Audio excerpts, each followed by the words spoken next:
Halo, Assalamualaikum warahmatullahi wabarakatuh. Perkenalkan, nama saya Septidia Anjani, NPM saya 20106310701118. Di sini saya akan menjelaskan tentang anatomi. Jadi anatomi adalah ilmu yang mempelajari tentang struktur tubuh manusia. Jadi anatomi juga tersusun dari molekul, bentuk sel, jaringan, dan sistem organ. Sistem organ adalah bagian yang menyusun tubuh manusia. Di sini juga saya akan menjelaskan tentang neurologi, yaitu neurologi berasal dari kata Yunani yang berarti neo, otot, dan logi yang berarti ilmu pengetahuan. Jadi neurologi adalah ilmu pengetahuan yang membahas tentang otot. Dan ada juga fungsinya. Yang pertama ada melakukan gerak tubuh, dan yang kedua menjaga tubuh tetap stabil, dan yang ketiga membangun postur tubuh, dan yang keempat membentuk pernapasan. Dan di sini juga ada otot lirik, itu otot lirik yang menempel di tulang, dan ada juga otot jantung. Otot jantung sering disebut dengan otot refleksoris.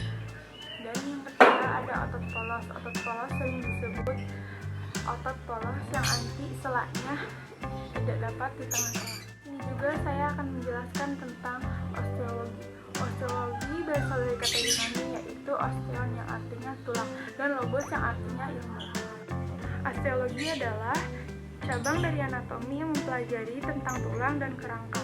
Dan di sini juga ada fungsi osteologi. Yang pertama ada penunjang dan pembentuk tubuh, dan yang kedua ada melindungi organ-organ vital, dan yang ketiga alat gerak pasif dan alat gerak pemukit.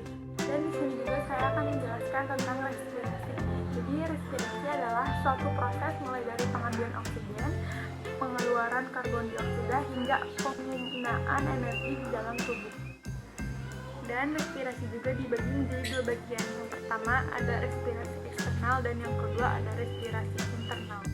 Dan ada juga mekanisme pernapasan. Yang pertama ada respirasi pernapasan dada, dan yang kedua ada respirasi pernapasan perut. Dan ada juga yang terakhir, yaitu penyakit pada sistem pernapasan.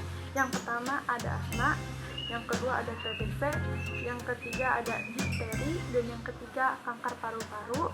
Dan ada juga yang terakhir, yaitu sinusitis. Jadi di sini saya akan menjelaskan tentang kardiovaskuler.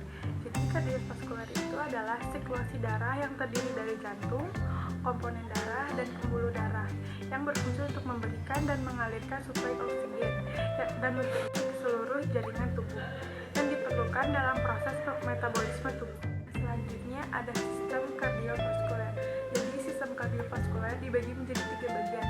Yang pertama adalah sebagai alat transportasi, dan yang kedua adalah sebagai pengatur, dan yang ketiga ada sebagai proteksi.